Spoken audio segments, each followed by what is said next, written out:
Mateo 27, Mateo capítulo 27, verso 50 en adelante.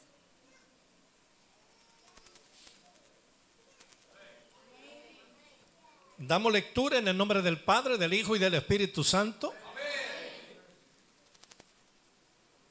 ¿Y dónde está el pueblo que estaba aquí alabando a Dios?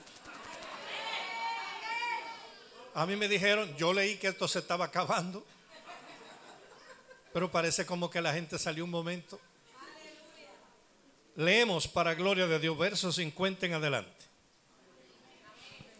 Mas Jesús, habiendo otra vez clamado a gran voz, entregó el Espíritu.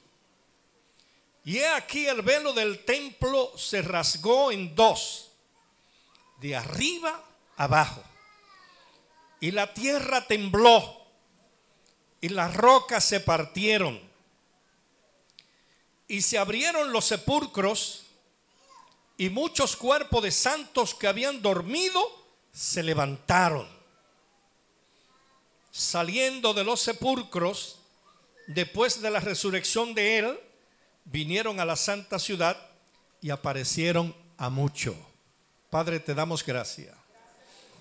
Muchas gracias en el nombre de Jesucristo por permitirme estar en esta tu casa de oración.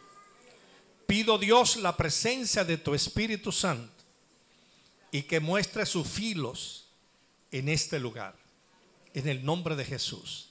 Amén. Démosle ese aplauso fuerte al Señor.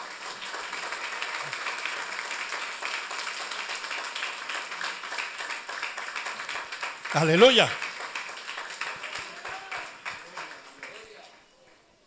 Voy a comenzar, hermanos, hablando de dos personajes para después hablar del Señor. No todos los hombres que Dios ha llamado a través de la historia lo ha hecho con un mismo llamamiento. Dios ha usado diversas formas, diversas maneras de llamar a los hombres a los cuales le va a asignar o le va a entregar una gran tarea. Voy a comenzar, hermano, por Moisés. Todos nosotros los que estamos aquí, se supone, sabemos de qué manera llamó Dios a Moisés. Y cuando Dios llama a Moisés, Moisés ya estaba, hermano, sin él darse cuenta, había entrado en un terreno que le pertenecía a Dios. El santo lugar, tierra santa. En ese llamado que Dios hace a Moisés, le dice: ven y te voy a enviar y te enviaré. Lo que Dios le estaba poniendo en las manos a Moisés, ni él mismo se imaginaba. Y llegó un momento en ese diálogo cuando Dios le dice a Moisés: ¿qué es eso que tienes en las manos? Y Moisés lo miró y le dijo: una vara. Le dijo: déjala caer. Y la dejó caer. Y dice la Biblia, se convirtió en una culebra. Yo quiero, hermanos, que usted reflexione un momento con Moisés. Moisés no sabía ni siquiera lo que él tenía en la mano. Y si hablamos de la vara pastoral, nos vamos a dar cuenta, hermano, que lo que Moisés tenía en las manos era la vara de un pastor, donde se marcaba la historia del pastor, se contaba todas las historias más importantes del pastor con sus ovejas. La vara era el testimonio práctico de Moisés. En la vara estaba escrita el testimonio de Moisés. Pero ¿qué pasa ahí, hermano? El testimonio de Moisés estaba escrito en una naturaleza caída, porque la vara había sido parte de un árbol, pero había perdido vigencia, había perdido vida ese árbol, y se había secado. ¿Qué estoy diciendo con esto? Gente que tienen nombres, pero se ha secado la unción. No tiene la unción, se secó. Pero estoy hablando, hermano, de la posibilidad de en Dios restaurar el ministerio, restaurar el testimonio, restaurar el llamado. No iba Moisés a llegar a ninguna parte con una vara de una naturaleza caída, de una naturaleza muerta. Se necesitaba que recibiera vida esa vara, y recibió vida en el nombre del Señor. Ahora, ¿qué iba a hacer Moisés con esa vara? Dios le tenía una misión. Esa vara Moisés le llamó la vara de Jehová y la vara del poder. Con esa vara desafió al faraón y hizo milagros en Egipto. No obstante esto, hermano, dice la palabra que esa vara iba a ser usada para abrir una brecha en el Mar Rojo, abrir un camino en el Mar Rojo para que el pueblo de Dios cruzara. Según lo que dice el apóstol Pablo, 1 de Corintios capítulo 10, verso 4, de que en Moisés, en la nube y en el mar, el pueblo fue bautizado.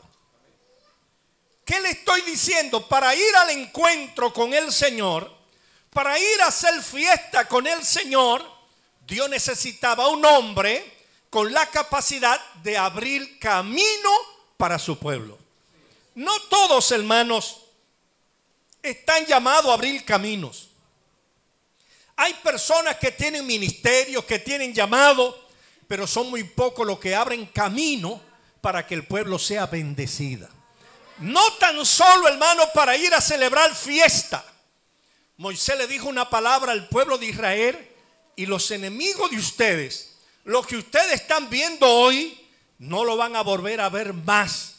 Porque al meterse en el mar, ahí murieron a la naturaleza carnal, ahí murieron, hermano, al pecado, murieron a la maldad, y sus enemigos fueron destruidos. ¿Le quiere usted darle un aplauso al Señor?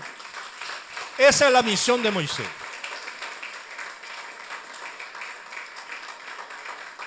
Pero el pueblo que saca a Moisés de Egipto muere en el desierto, en lo que se llama la marcha fúnebre.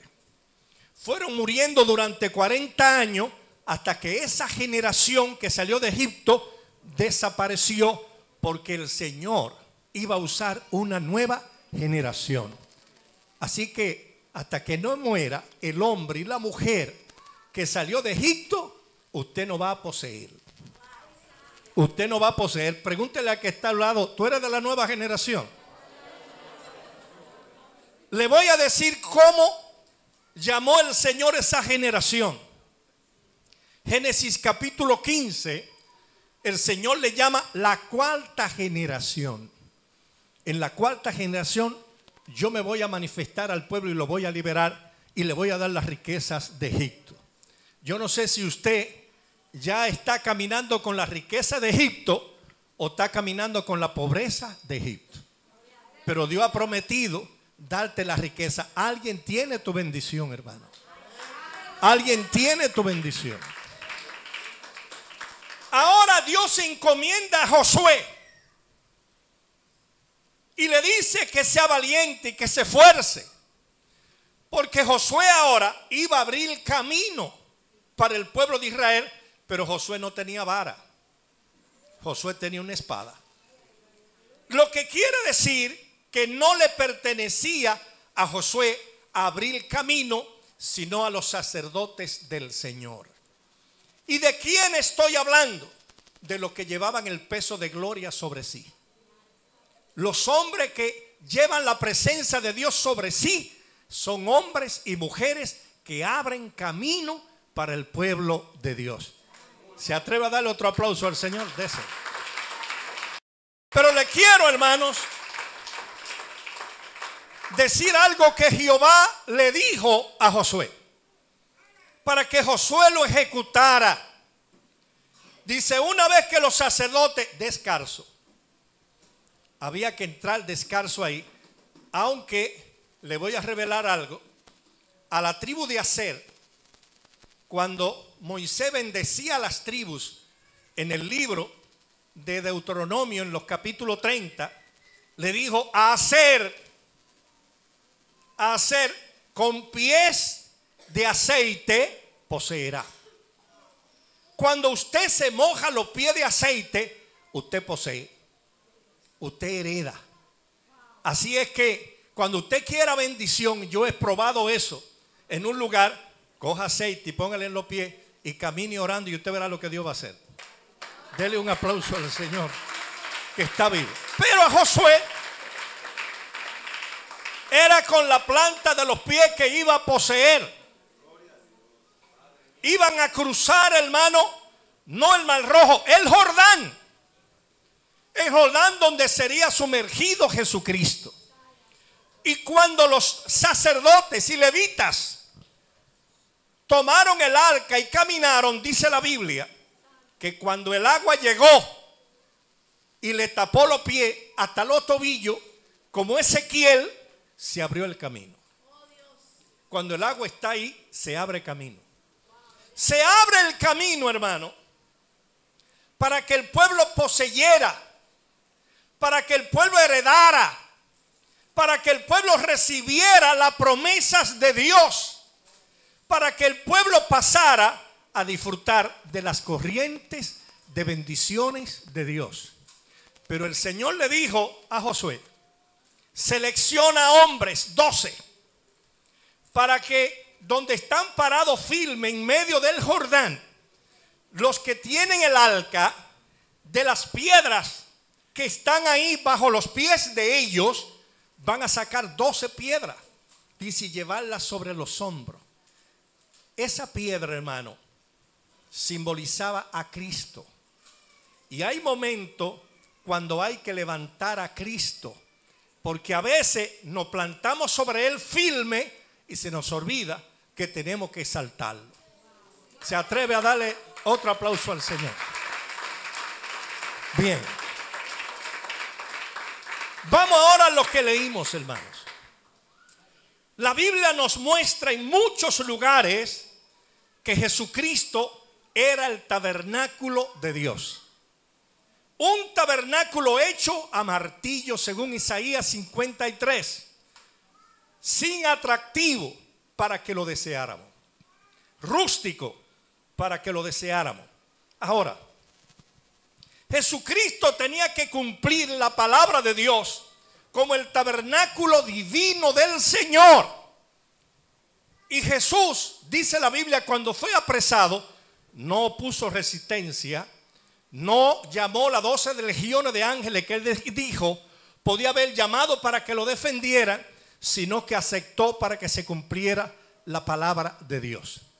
Había que levantar el tabernáculo no hecho de mano. El tabernáculo del Señor tenía que ser levantado en medio del pueblo.